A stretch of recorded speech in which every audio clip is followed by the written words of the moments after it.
All right, guys, welcome to AlumSpeaks. This is the second edition. Great to have Gautam Talwar from MX Player. He's a batch of 96 PGPMS from Simsr. Gautam's done a ton of stuff.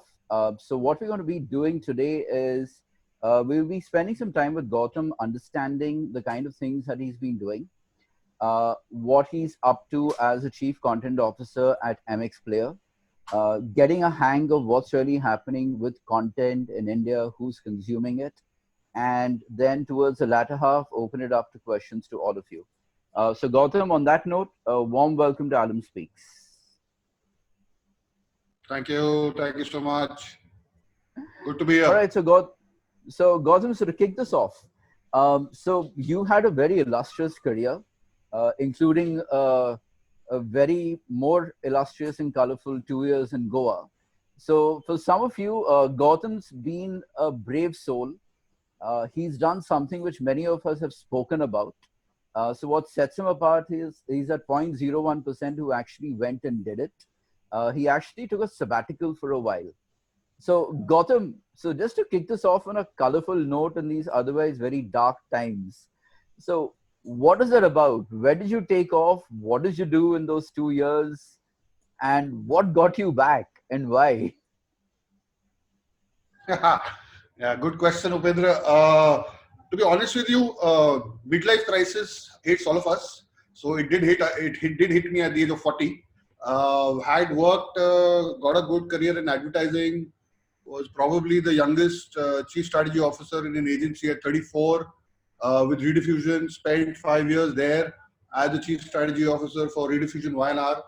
And at the age of 40, was really looking, saying, it's time now. What do you really want to do? Do you want to continue in advertising? You've spent enough time in and out of advertising. So the past has been pretty colorful.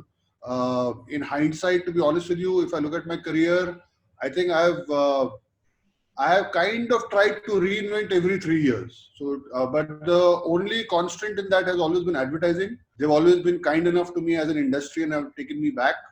But I've been, dot-comming in the 1999 bust. I've gone and produced a couple of feature films, Hindi, Bollywood feature films in the middle. But at 40, really, I think the big decision was, I have a daughter and she was young, and what we decided was the fact that, if you really want to spend some time out of this very, very hectic corporate life, then the only way to do is to take a sabbatical. So at the age of 40, I genuinely decided to take a sabbatical for a year. Had always dreamt of going to Goa, like we all do. And I said, if I don't do it now, then it's never going to happen. So we packed our bags, decided that we'll go for a year, managed to actually spend 3 years there.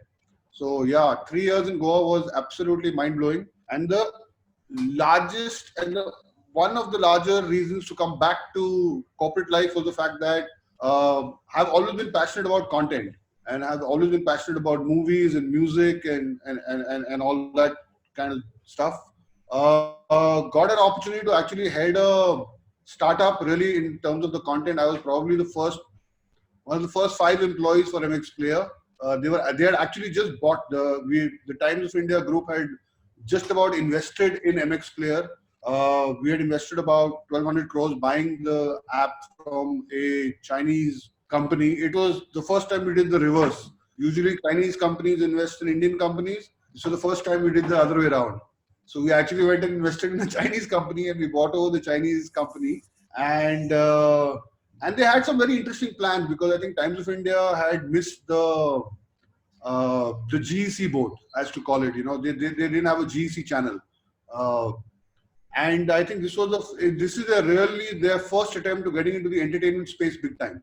Apart from Femina and Filmfare and Ghana and all the other brands that they do have, this was the very first serious attempt to get into the entertainment space, which is why they invested a lot of money. And really, to be honest with you, the only thing that would have got me back from Goa was an opportunity to do something in the content space, which I've been dying to do. So yeah, it's been quite a roller coaster 3 years, 2.5 years now. Okay, so Gautam, to kind of set a context and a foundation for the next 45 odd minutes, can you run us through what is MX Player, because it's vast? So can you help us understand what really is MX Player? What are the kind of content pockets for us to, because it's a fairly large ecosystem. Yeah, so to be honest with you, I think MX Player started off as a very literally a garage startup in Korea. A gentleman started this video utility app. It's like any utility app that plays a video streaming format, for example, QuickTime or a VLC, right? MX Player was exactly like that. The great part about this gentleman who created it was the fact that it was genuinely one of the better products. It was way better than QuickTime and VLC at that point. That got bought over by a Chinese company. The Korean man is obviously sitting in probably Hawaii in a condo with lots of money. He sold it off to a Chinese company, and the Chinese company really uh, came to the Times Group to say, "Hey guys, we are really big." Because to be honest with you, MX Player, nobody's heard of it, not a single dollar spent in advertising, but it has actually been the top 10 apps in the utility Google Play Store for the last 10 years, 8 years. Wow. Yeah, without a single dollar spent, right? It's just the fact that it was a great product. People downloaded it to play their video files. The good part about it was that it played every kind of, so .mkv, .avi, everything that a Right. VLC and QuickTime could not play, the MX Player could play. And therefore, it actually started off as an offline player. So by the fact that the player itself today globally has more than 500 million downloads, purely organically, no advertising, no marketing, nothing at all, not a single rupee spent on it. Which is why we gave a lot of money to actually buy the player off. In short, to be honest with you, strategically, I think what Times did it is that they bought a very large set of consumers, right? So because we are not in the download game at all, because we are already downloaded in India more than 350 million downloads, right? We have currently about 75 million DAUs, which is daily actives, and we have about 175 million monthly actives, which is probably next only to YouTube at about 350 million. So if you really Wow. look at the scale of the platform, it's massive, it's huge. What we did in 2018, in 2019 Feb, sorry, uh, was the fact that we pivoted from being just an offline local player to actually add an OTT streaming layer to it. And Feb 20th, 2019 is when we launched. So we are actually about a year and a couple of months old, only as far as the OTT streaming is concerned. But largely, people still download us for the offline capabilities of the player. So to be honest with you, by the time I go to sleep tonight, I would have added about more than 1 million users overnight. I mean, that's the kind of download that we get without spending even $1 on it. That's mammoth. So help me Yeah. understand. How do I look at a Netflix, Amazon Prime, Hotstar, MX Player? Um, what structurally or technologically is there any difference? Upendra, very interesting question, to be honest with you. I can answer this in multiple ways, but I'll try and answer it Yeah. slightly differently, right? And the interesting part is that, the world is divided between media companies and tech companies, right? Yeah. So if you look at the erstwhile media companies like Disney and Fox, they really knew how to develop content. They still are the best in the business to actually develop content. What they are cutting their teeth in now is what we call tech. They're looking at user experience, user understanding,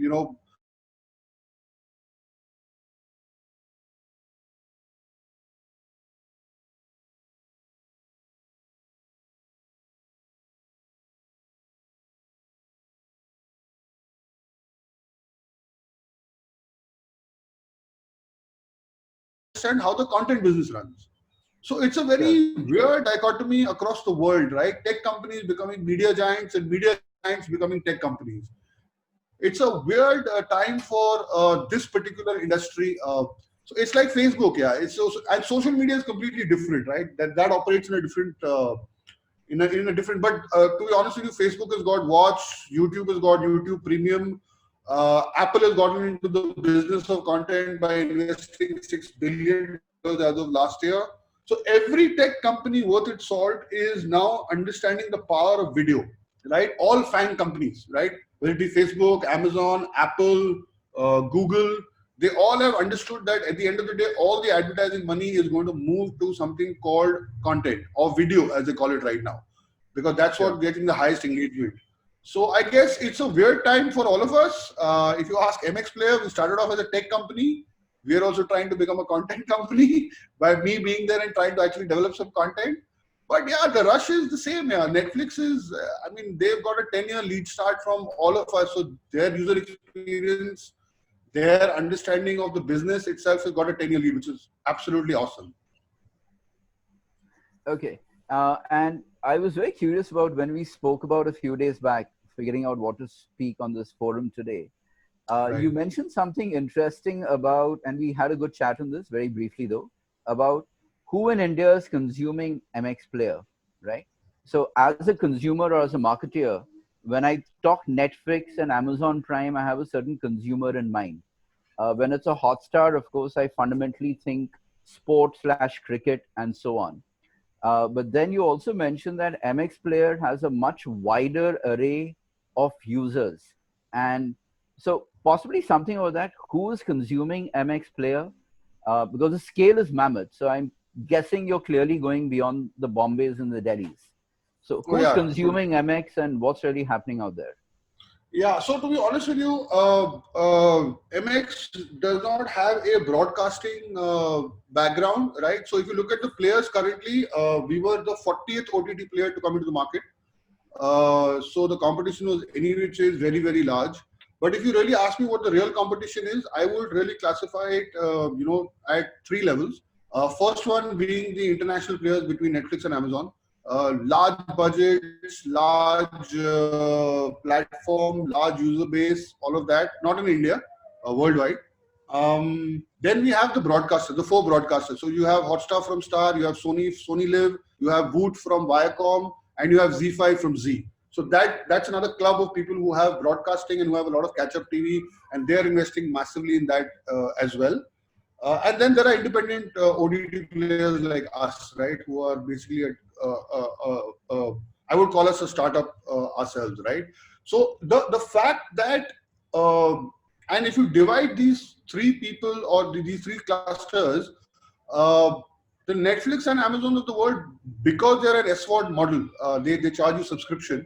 Their base of consumer is very people who can afford 650 rupees a month, which unfortunately in this country is very, very low. So their base is very, very simple to understand right now. Largely metros, largely English speaking. Therefore, the kind of content that you see coming up on those platforms are the kind of content that people can pay for. Fortunately for MX, we are the only one that is really at an AVOD model, which is basically advertising focused. And therefore, and because of the fact that we have 75 million daily people that come to us and about 175 million on a monthly basis, the penetration of this platform is really down the pop strata. So it's largely tier 1, tier 2, tier 3 cities, Lucknow, Kanpur, Barabanki, Hoshiarpur. That's where the people that are consuming content on the internet. And like all of us, we are also biased towards male audiences simply because that's what the internet penetration in this country is about. It's about 70-30 right now, favoring males. And so our audience also is more or less kind of tweaked towards that. So really the content that we are really creating is very different from large international players, because international players also monetize their content across other countries as well. So I'm sure Sacred Games is being watched beautifully in Italy and Rome as well. We are looking at going to Barabanki more than anything else. That's where we are headed to be honest with you. Okay. So I must ask you this, right? How important is a decision about going subscription versus advertising based? Tricky question, Upendra, to be honest with you. Yeah, it's an extremely tricky question because it's a weird phenomena that's actually happening in the US as well, right? So if you really look at how most companies in the West are completely subscription based because the consumer over there has been used to being playing for cable for a very long period of time, so they know that they have to pay for content. Nothing is free. Unlike India, where in their heads they have never paid for content, so they don't understand what it means to actually pay for content. Yeah, so we are one of the only few guys who are completely evolved. We are advertising based, so we monetize basis advertising right now, the YouTube model. The only difference being that we give them premium content to watch, and ours is not user generated content at all. Uh, so yeah, eventually I think everybody will like to be subscription driven because at least it kind of makes sure that there is a substantial part of the revenue and the revenue streams are a little consistent over a period of time. We may launch, or we don't know. I mean, we've always discussed launching a freemium model, like Hotstar has all the catch up, which is free, and the rest of it is not free. Right. So the freemium model works, the Netflix pure SWOT model works, the Netflix Amazon, the freemium, and we are a pure play AWOD. All three models work beautifully. The difference is that at this scale, if I put up a paywall, I may lose 99% of my consumers. Actually, I'm sure I lose all of them because Indians, unfortunately, are not used to paying for content. Okay, so I want to pick up two threads out here, right?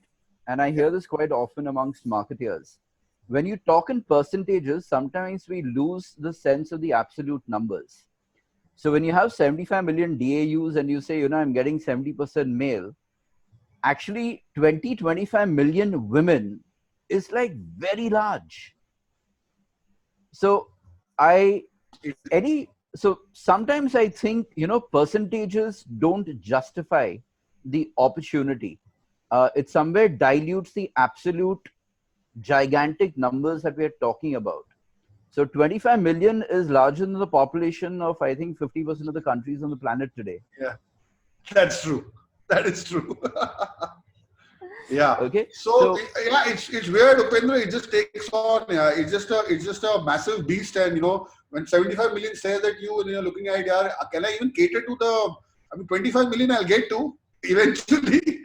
But the point of the matter is that it's just so skewed towards males in this country. The internet itself, to be honest with you, and if you really look at the kind of shows that everybody's coming up with, right? Whether it be Amazon, whether it be us, whether it be a lot of other people, there is a sense of the kind of shows that are coming up. So even the genres that really work across the board, I mean, it's not rocket science to figure out that crime and thrillers and suspense and those are the kind of stuff that really work very well, simply because of the skew of the audience for stops.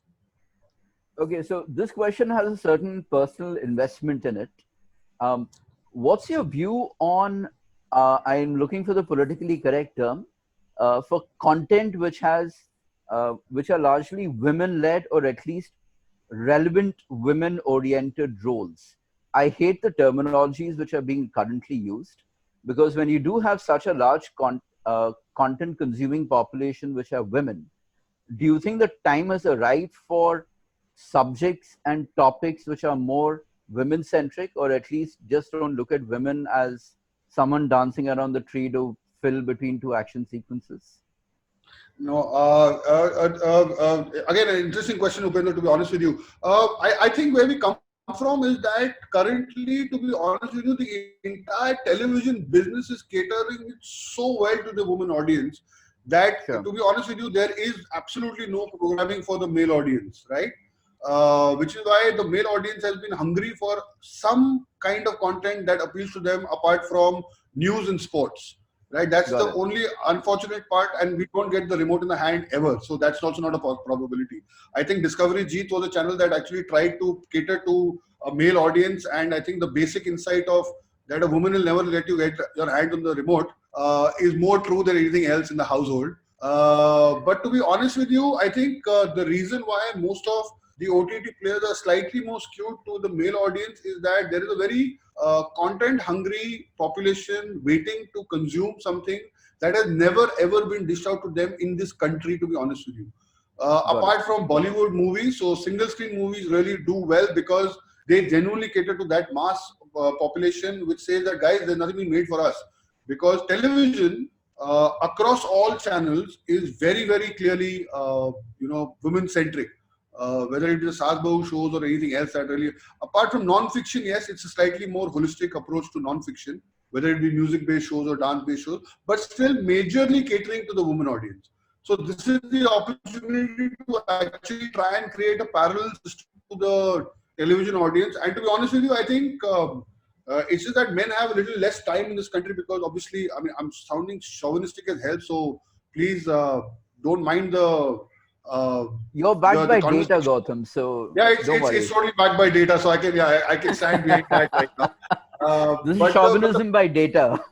yeah, it is chauvinism by data. But the fact of the matter is that no, even we are realizing that at the end of the day, even the skew in the internet penetration of this country, which actually tells you that it's a 70-30 split, a lot of women are actually consuming it. But unfortunately, the email IDs that these that are registered with most people are either their husbands or their brothers or their fathers.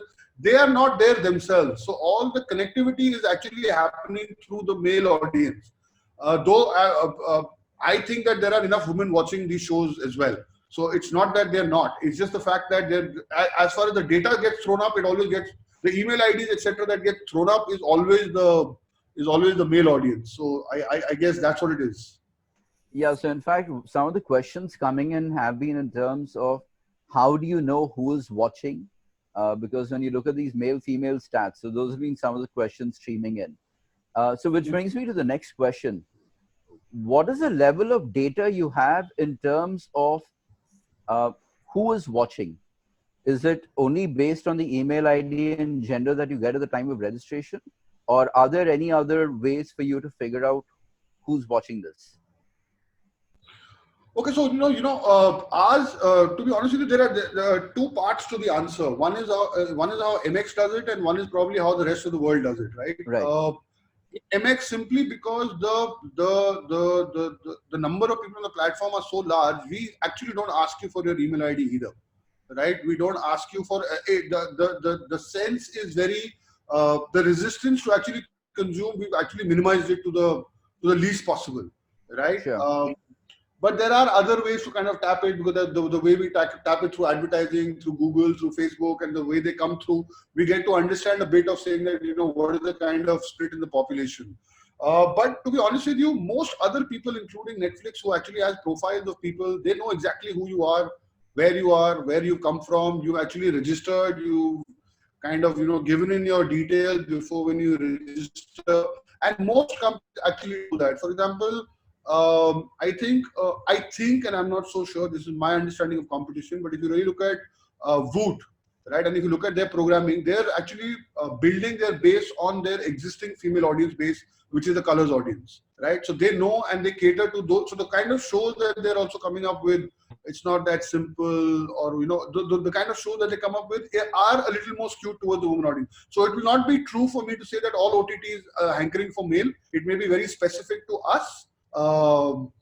But I genuinely believe that if you start from the universe of internet connectivity, because that's what you need to kind of stream anything, whether it be Netflix, Amazon, that has a skew which is slightly more male. So I guess we all skew a little bit, but honestly, to be really honest with you, if you really want to be successful over a period of time, you genuinely cannot ignore the female consumer because more than 50% of the advertising audience is always going to be women. So all FMCGs, everything is targeted to women at the end of the day, which is why television is 60,000 crores of advertising. It just takes away all the money in the advertising business. So it's kind of a dichotomy that you got to fight with, and we're about a year and a half old. So we're not very old. So we're trying to figure it out, to be honest with you. It'll take us some time, but we'll figure it out. So Gautam, as a chief content officer, so I'm going to ask you questions. They're simplistic and they're very broad, but more future looking. So if you're going to look at content over the next 2 to 3 years, right? This content takes time to conceive, put it out there, consume it, get a sense of it. Broadly, what are the categories you think which are going to be dominant when you look at North India and South India? In terms of the genre or in terms of the Genres, kind of content? genres, Uh, genres. okay, Is there Upendra, going to be anything distinct or different? no, I'll tell you what, Upendra, I don't look at it as North and South. That's only a language divide, to be honest with you. I genuinely Sure. believe that most content is consumed because of a need state, right? And that need Okay. state has to be understood. You, as an audience today, are watching crime, you're watching action, you're watching romantic drama, you're watching sports, you're watching everything as one person, right? It just depends on Yes. what mood you are on that particular moment or that particular time. Last night I was in a mood to just watch something happy because of the kind of news that is all over the place. So I went and watched the Russell Peters live concert, right? Sure. Or then yesterday I watched a documentary. Tonight I may watch completely something dark and grungy. So I don't think there's a north-south divide at all. I just genuinely believe Okay. that every consumer watches as per what his mood is. Which is why if you look at our baseline, it's called everytainment. It's called everytainment because we kind of want to cater to every single mood, and because it's on demand, you don't have to. There's no appointment viewing. You don't have to come 8 o'clock. You don't have to be happy, or 10 o'clock. You don't have to be sad, right? You Sure. can watch what you want to watch given your preference and your mood. So I think genre we'll have to cater to all genres because we don't know what mood you'll be in at a certain point in time. Uh, and to be honest with you, I mean, we've got some massive understanding in 1 year. We tried an experiment with something called Turkish dramas. We because Turkey is very similar to our culture, so we actually got a huge amount of we licensed the Turkish shows and we just dubbed them in Hindi. And you will be surprised that the number of people who are watching hundreds and hundreds of episodes just Turkish dubbed content is massive in this country. I mean, the amount of watch time Sure. we get just doing that. I mean, it has nothing to do with North and South. They're watching all over. I mean, South Indians are watching it, North Indians are watching it, and not even content from this country. It's content from completely a different part of the world. I just made it available in the language. That's all, and they really picked it up. Got it. So if I were to ask you over the next 3 years, are you do you see any fundamental shifts or change in content which is going to get consumed at a very macro strategic level? I think it'll undergo change. I think one big learning that we've got from the world is a phenomena called TikTok. Yeah, and if you really look at it, most companies are wondering. There was Facebook, and then TikTok just suddenly happened. And there was Facebook, Instagram, and then suddenly somebody decided that listen, absolutely 15-second content. And at the end of the day, all of us, including OTT and social media, we are all vying, including cinemas and restaurants. We are all fighting for that piece of time, that free Sure. available time with that consumer, because the share of wallet or share of throat or share of time is what we call it. But the fact of the matter is that you're fighting against all of this. So I think the future of content is unbelievably unknown because 15-second worth of content, and people are spending hours on TikTok. They just keep on and on and on and on and on, and that's where they are. They don't have I think another trend that I'm actually watching is that the patience level has gone down to absolute bare minimum. If you don't get me in the first 3 minutes, they won't even see my episode. So the first 3 minutes of the episode have to be say bye-bye to the consumer. Because their patience level, because the amount of content available to them is so large that in the first 3 to 5 minutes, they figured out whether they want to see the show, they don't want to see the show, this is crap, this is good, this is worth watching, this is not worth watching. So I think for us, it's going to get even more difficult to kind of figure out, saying that if I want you to spend, about 280 minutes to about 500 minutes, how do I keep you engaged with you not losing your patience? Because today, TikTok makes sure that in 15 seconds, you scrolled a million times, right? Yes. And you don't have the patience to watch something that is not worth your while. So that's a very worrisome trend as far as the new consumer is concerned. And I remember going for this Marquest, and I told them that, the biggest thing that, the guys who are coming out of college need to learn is the fact that you'll have a completely different animal as a consumer, man. I don't know what they're going to be watching. I think interactivity is going to be big. I think Okay. the fact that you're going to start interacting with stories, trying to watch. I mean, I don't know if anybody saw Bandersnatch from Netflix, but they actually gave you certain key moments wherein you can actually choose where the story goes. You can actually choose if this guy goes here, what will happen, and if this guy goes there, what will happen. So Right. maybe interactivity is the next big thing that may actually land up. Okay. So since you mentioned TikTok, must be the old age, I forget. There was a service which launched recently a few months back, which basically in the US, which had these 10-minute videos. So all the episodes and everything are in these 10-minute shots. So clearly someone is saying that even non-UGC content needs to come in smaller pockets. So yes, in the US, that service has already started off. It's a subscription service.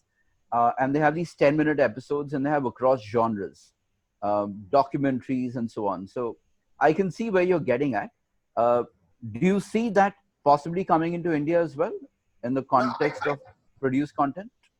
Yeah, it has to. It has to, because I think everything is moving to video. If you look at all the big companies, including all media companies, all tech companies, they've understood that if you want to find engagement with the consumer, the only way to find they're not reading anymore, right? Even Sure. I belong to the Times group, and I understand that in shorts, people want to read Twitter, 160 characters. They want to read even the news. They want it in short. There is no, unfortunately, maybe that's the trend with this. I mean, I remember Upendra in college when we used to go and read a business magazine once in a way, right? Look at Business Week, look at all those magazines, Business World, look at in-depth article, look at what is really happening in the company and at a broader macro level.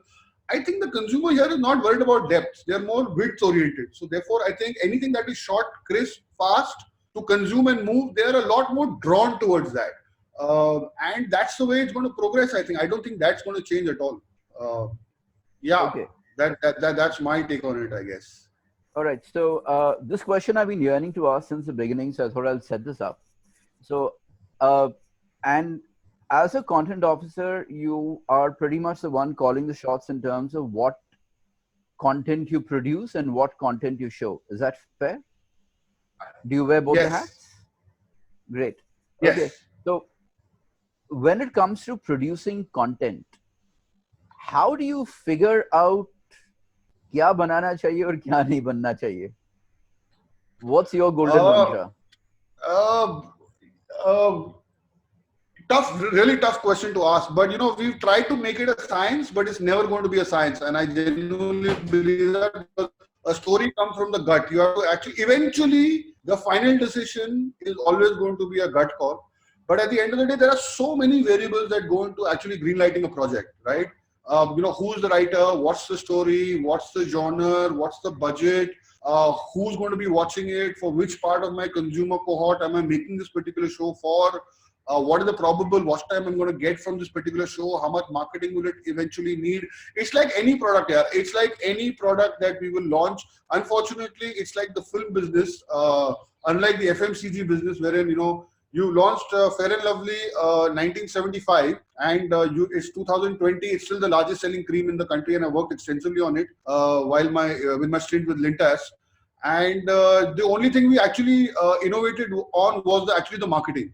The marketing and the product and the packaging was the only, not even the product, I would say, because they wouldn't touch the product, because that's what really worked. So they wouldn't touch a Fair and Lovely cream like with a barge pole, like they wouldn't do it, right? Lifebuoy wouldn't touch its soap.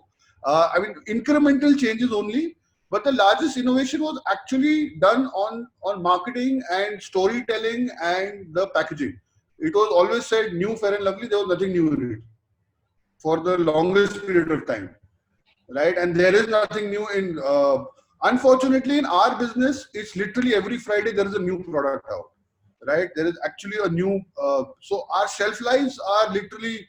Fortunately, unlike film, it is not a Friday, Saturday, Sunday, but our shelf lives are slightly longer. Say probably a year.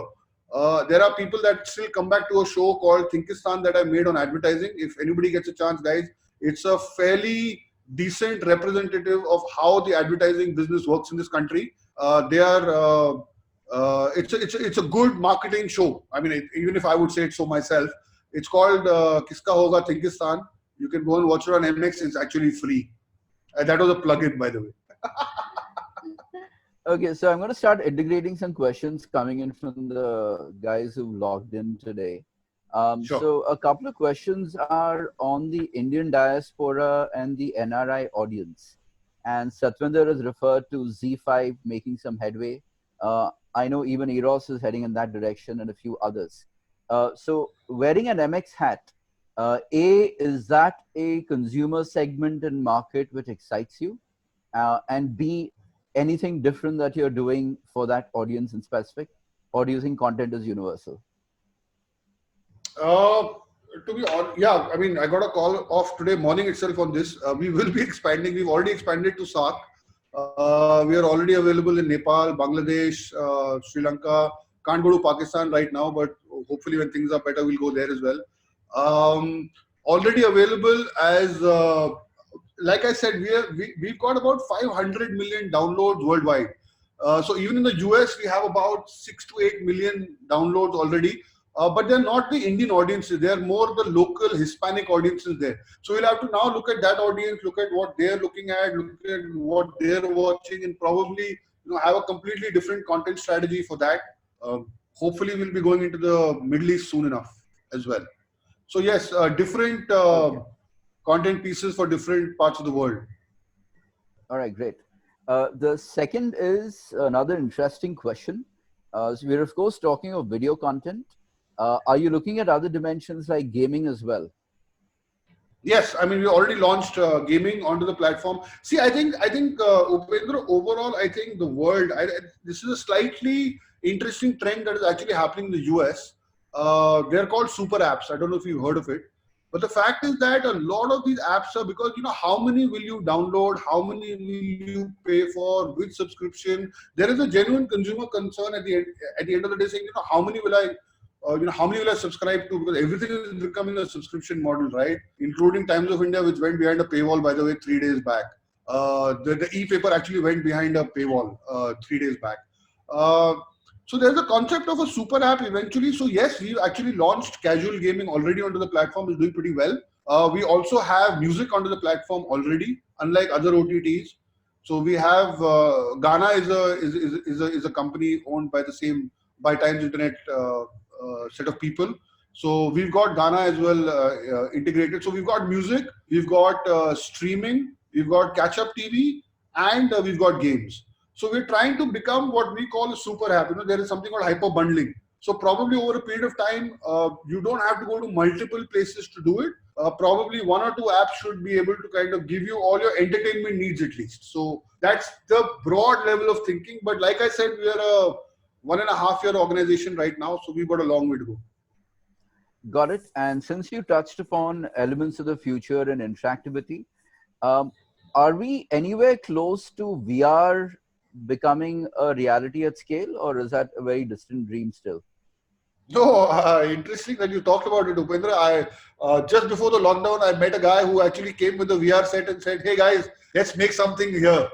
And unfortunately, the adoption rate is very, very low. But I have no doubt in my mind that that level of immersive experience is for surely going to happen in our country. Google tried Google goggles, if you know what it was, but you need to have those goggles to watch it. You need to shoot like that. The problem is that the cost to actually produce it is pretty large. It's not a small cost now. But like all product cycles, this will also come down. The costs are going to come down. The cost of the headsets are going to come down. And currently, I think VR is used largely as a PR stroke marketing tool. That listen, if you want to watch something in the VR context, come and watch this show in VR. But I have no doubt in my mind that the next 5 years, that will be a reality. It will be a reality. Got it.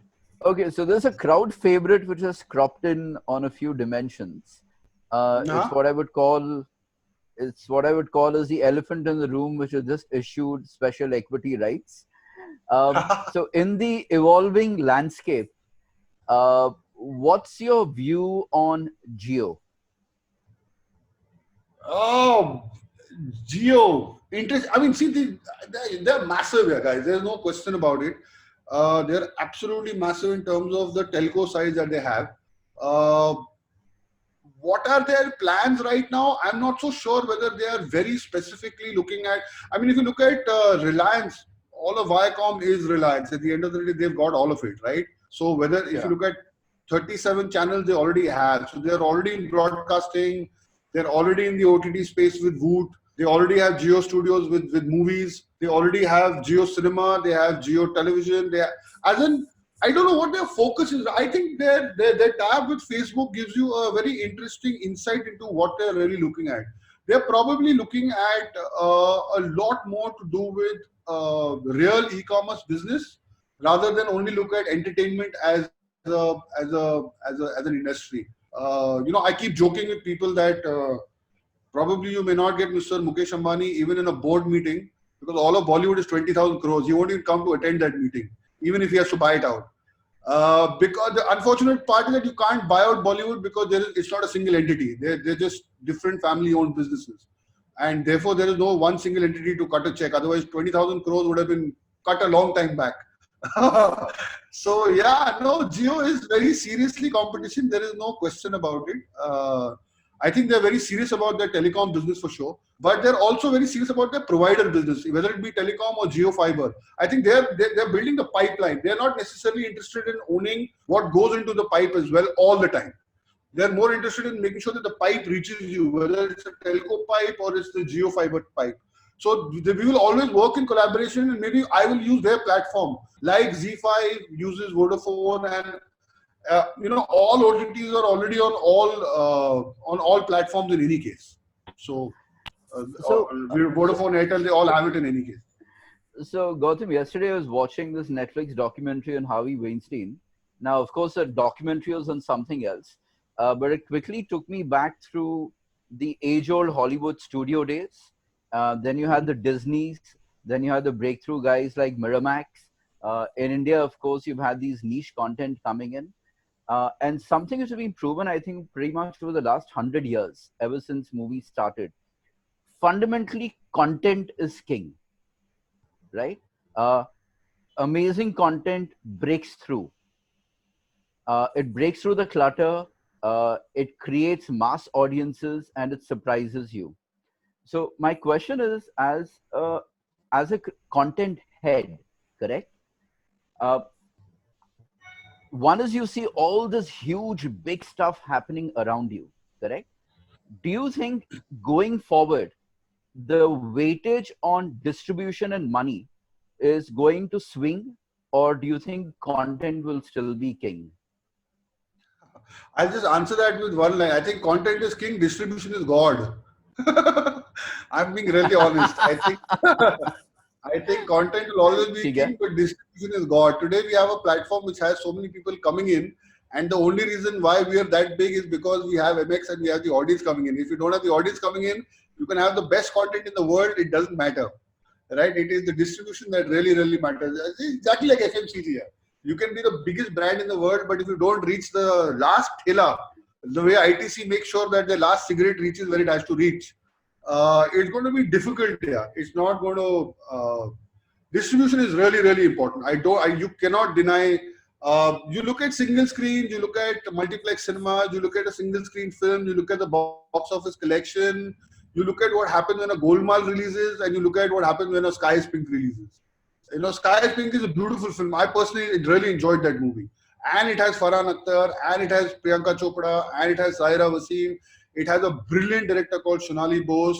I genuinely enjoyed the movie. 6 crore box office. That's it. And a Golmaal does 200 crores box office. That's the reality, guys. I mean, let's be honest. That is genuinely the Yeah, reality of this country. yeah. I mean, there's nothing. It's not about being intellectual. You need content which connects and you enjoy and you watch it, and that's about it. Okay. But So distribution, on again, like I said, distribution is God. I mean, whatever, you may have a great film, you may have a great piece of content, but if it actually cannot be marketed and it can't reach the people that it's meant to reach to, it's very difficult for even a good piece of content to kind of find its legs. got it. So let's say 3 years from now, if you have 100 minutes of content on MX, right? How much of that content would be stuff produced by you? What's your vision? Uh, again, learning from Netflix. See, the good part is that you can learn what all they made, what all they did for 10 years and where they went wrong. So that's a good advantage of being last in first out, right? Sure. So I think the biggest learning from Netflix is that when they started off, they never produced a piece of content. It was all licensed Right. content from Disney of the world, right? They became who they became on the back of Disney, Miramar, Pixar, Star Wars, Lucasfilm. This is what they got. Friends, HBO, Showtime. This is they just licensed everything and they put it up themselves. In fact, to be honest with you, the first original web series from Netflix was 2017 with House of Cards. It's about 3 years old. That's when they started making their own stuff. Earlier to that, it was all licensed content. And then I think finally Disney figured out saying, "Arey, why am I giving this guy everything? And he's growing bigger and bigger. I might as well take everything." And the man has taken everything out now. So you will not get any of the Disney part. You'll get it in Disney Hotstar now.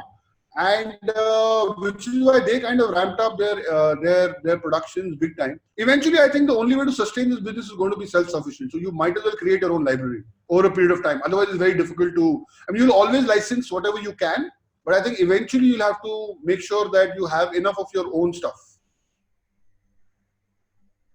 Okay. So since you spend a lot of your career in advertising and especially strategy, right? So if I'm a consumer and I have this map of 40 odd OTT players, several have met their grave, but we know the 5, 6 who will remain standing, right? And you're clearly going to be one of them. Yeah. Is there a concept of positioning when you talk about Netflix, Amazon? Is there a concept of positioning? Or should that be a concept which Kotler will take to his grave when it comes to content? I think positioning is a dead concept long time back, Upendra, to be really honest with you, right? It's a concept that is great in theory. Not that it's not, it's relevant. The mind space will always be relevant. But, in our business, it's slightly different, right? Okay. I don't think consumers in my business go after platforms. They chase shows. They never, tomorrow, if I go and license Game of Thrones, right, from international, and instead of Hotstar, I put it up on my platform, the consumer has zero interest where it is. They'll go and find it. So they're not following Hotstar or they're not following MX either. They're actually following a show, what they want to watch. So I've always believed that the show becomes bigger than the platform because I have multiple brands.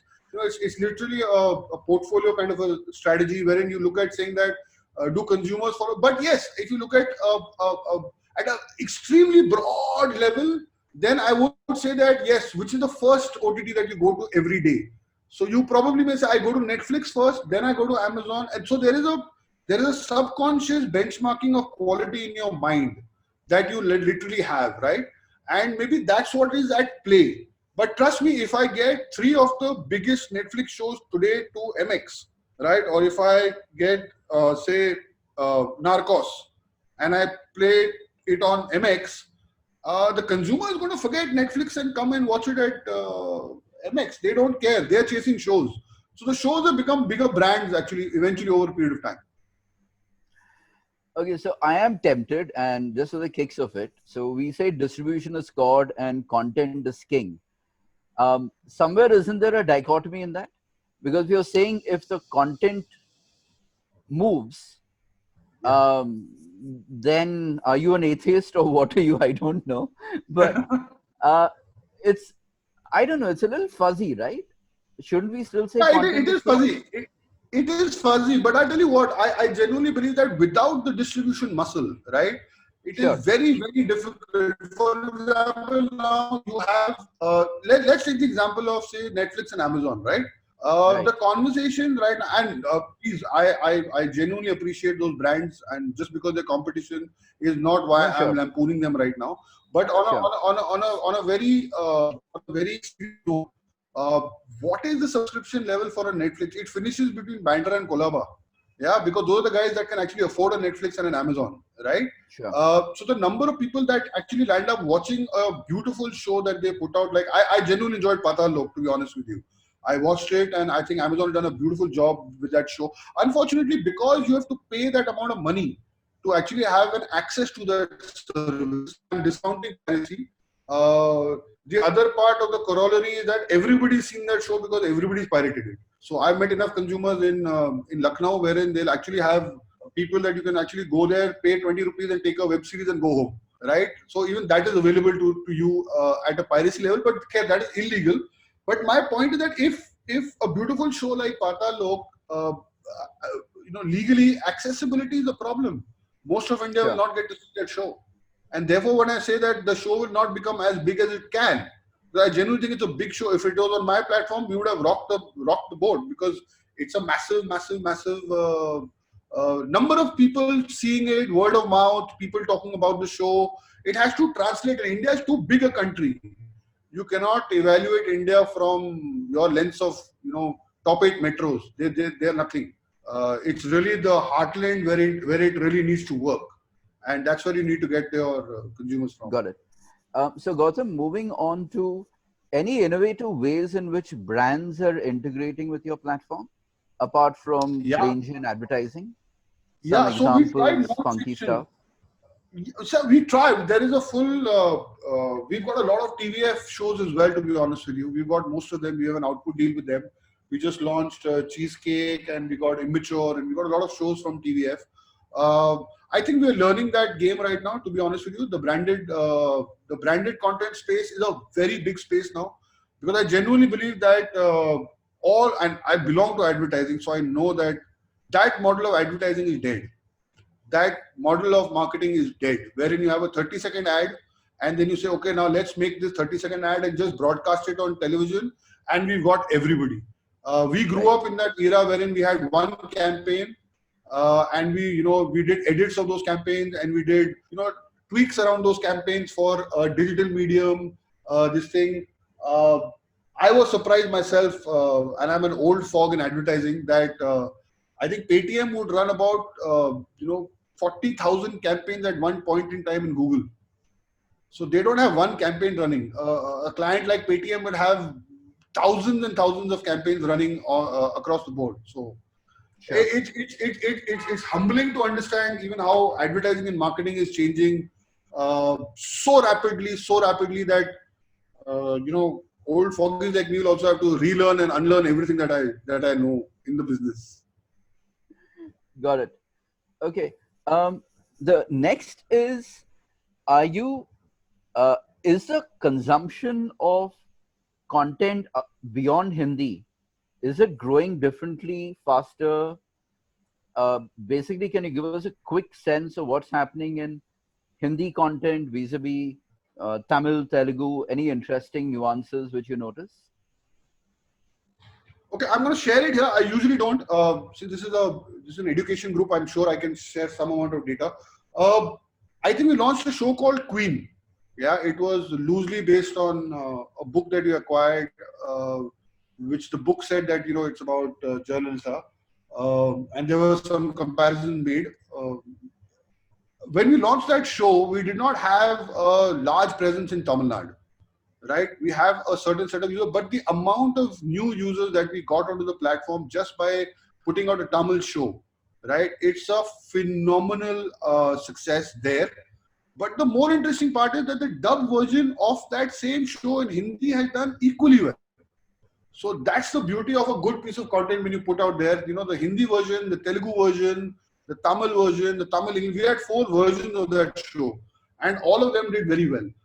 The second example I want to give is that we tried saying that is regional the big is regional. I mean, YouTube strategy is that the regional is the next 400 million that we will get. Um, Even for us, we launched 2 Marathi shows. We launched Samantar and we launched Ekthi Begum during the lockdown phase, actually, 2 months back. And Maharashtra has for us has exploded. It has completely Okay. exploded as a territory.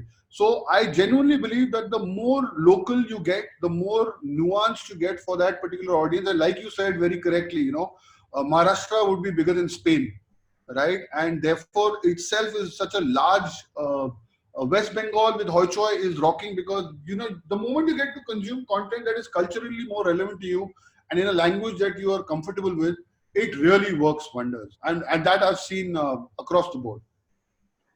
How do you make audiences aware of content? Is it just notifications, or how does that thing work? Had a fight today afternoon call again on what I'm launching Raktanchal on 28th. So we were just fighting over the budgets, and I'm trying to really tell people that how much Amazon spent on their program. Do you know what kind of how many crores does Netflix put behind their shows?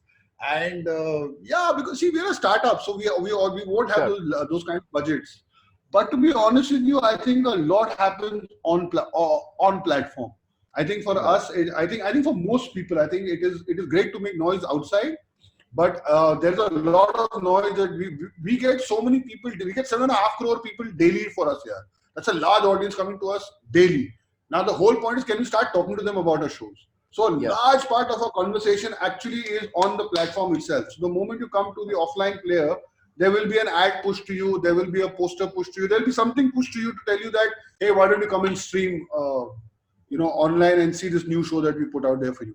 So yes, a lot of it is actually on the platform, but we try a little bit to kind of make some noise in and around some shows, but nowhere close to the competition, to be honest with you. We don't even have television, so even when Viacom does an Asur, they've got 27 channels and internal inventory to plaster it. So yes, we do full page Times of India ads. That's what we do. Unfortunately, we can't do that right now. I know. So you have a nice little big brother who's just gone dormant for a couple of months, but I'm sure they will Yeah, emerge again. I'm sure they will. Yes. Okay. So we'll head into the last few minutes. Sure. So just a couple of questions. One is, what's your sense of post-COVID theater consumption? Do you see that coming back soon? I know we all want to be optimists, but on a realistic sense, do you see people heading back to theaters? No, yeah, I think that's going to be the biggest hit that the guys are going to take. You've seen already 7 to 8 movies that are coming directly to OTT. Shakuntala Yes. Devi, Lakshmi Bomb, Ludo, Gumketu. They're already going straight out to digital. The big ones, which I think are 1983 and Suryavanshi.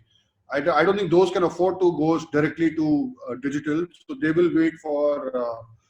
But yeah, I don't know. I'm putting myself as a consumer and saying that when am I going to be ready to go into a closed environment, air conditioned, 100 people, no social distancing, nothing happening, and watching a movie. I'm going to be shitting my pants. So I don't think that that's going to be happening soon enough. If we actually land up looking at these films coming out even by December, I'll be I'll be really thankful. I think the bigger impact is going to be for all of us right now. We are also running out of shows because we can't shoot. The television business is dead right now. Nobody has got inventory. Nobody's got shows. All the TV channels are running on reruns. There will be a good show that I'm putting out. I'll do a plug-in again on the 13th of June called Times of Music. So hopefully Sony do watch it, guys. But yes, I'm saying that it's going to be the theaters are going to take time. We are going to take time coming up with new stuff because shooting has not happened for the last 60 days. And I don't think shooting is going to happen for the next 1.5 more months, at least in Maharashtra. And Bollywood resides in Mumbai. We know where Mumbai stands as far as COVID cases are concerned. So tough time, to be honest with you. Very, very tough times. Got it. Okay. So we have a question from Monica and a couple of others as well. So I wanted to take this up. So Yeah. what's it like working in an MX player? What's the culture like? And what's that Uh, magic ingredient you look for in your team? uh, like I keep mentioning again and again, we are a little far from the Times group. So we are a part of Times Internet, of course. So whether it be Magic Breaks, Ghana, CricBuzz, we're part of the same family as far as the Times Internet group is concerned. India Times, Men's XP, iDiva, all these are our brands. And then there is BCCL, of course, which is Economic Times and Times of India and Femina and all of those. But MX is really a brand new team here. It's not coming from their legacy because they've not been in the entertainment business. So we are a very strange bunch of people put together in a room. People from who are ex advertising, ex marketing, ex huge amount of technology because our tech is fully in-house, to be honest with you. I think our largest team is actually the tech and product team, because we've got about 100 people in China Wow. in the tech team, and we've got about 200 engineers sitting and working.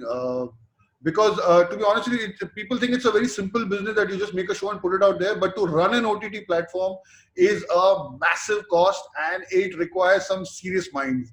So yeah, I think the way I'd like to describe MX is that we're a startup here. So we are very aggressive in the market, and we are very fast. So we don't have, protocol. We will look, we will talk, we will do. We just go. We have a what we call bias for speed, like all startups have. We just go really fast. We may fail, but that's okay. I mean, we've got those liberties. All right, so Gautam, last two questions very quickly. One is, any tips for people who want to pitch their content ideas to you? Yeah. What is it that you're looking for, and what works and what doesn't? Yeah. So okay. 18 to, let me be very clear about the brief. 18 to 30, male, small town India, heartland stories, largely Hindi belt, UP, Bihar, Rajasthan, Madhya Pradesh. Those are the kind of stuff that we're really looking for. Genre-wise, currently looking out for crime, thriller, suspense, horror, erotica. That's where we're really looking at creating newer and newer shows. And the pitch process is fairly simple. Yeah, it's we have a process. You sign a regular NDA. You submit a pitch. We promise that the pitch definitely gets read by at least 3 members of my team. And then it goes through a very, very serious, rigorous greenlighting process. Got it. So if you have books, guys, more than happy to read your books as well. So you and me can chat later. I'm making notes for my pitch to you, Gautam. Yeah, I know. We'll discuss your books for sure, Upendra.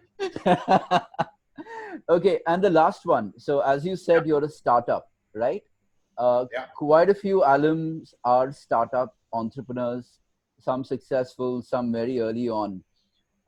Any tips for the guys out there, because we're obviously living in very unusual and different times. Any tips for guys who are entrepreneurs and in their journeys right now? The only tip I'd really like to think is that don't get wedded to one idea.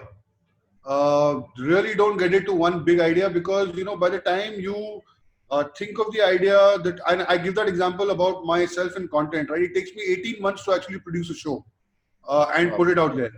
Yeah, and the consumer has already shifted in 3 days, right? He's shifted his preference already, right? Suddenly now he's watching more of romance. Suddenly he's getting into, lots of people are watching anime.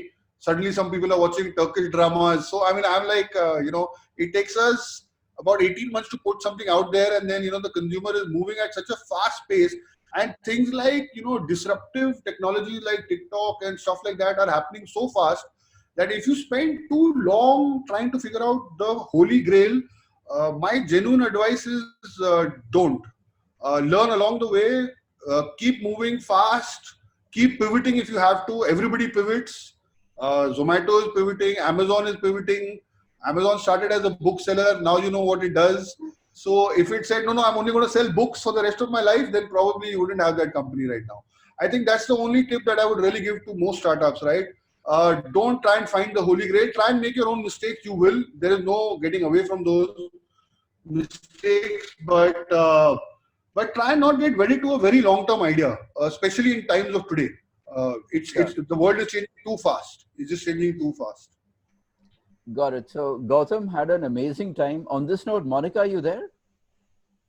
Hey, thanks, Upendra. Great chat, yeah. Monica, are you there?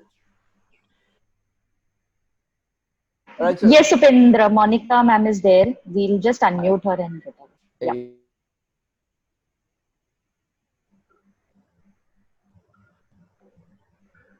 Sorry, you're on mute. I can't hear you. Ma'am, I can't hear you.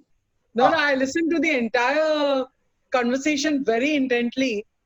It's really, it's quite an eye-opener, how things are moving. I was just wondering, how can we connect this with the education industry? That's my question.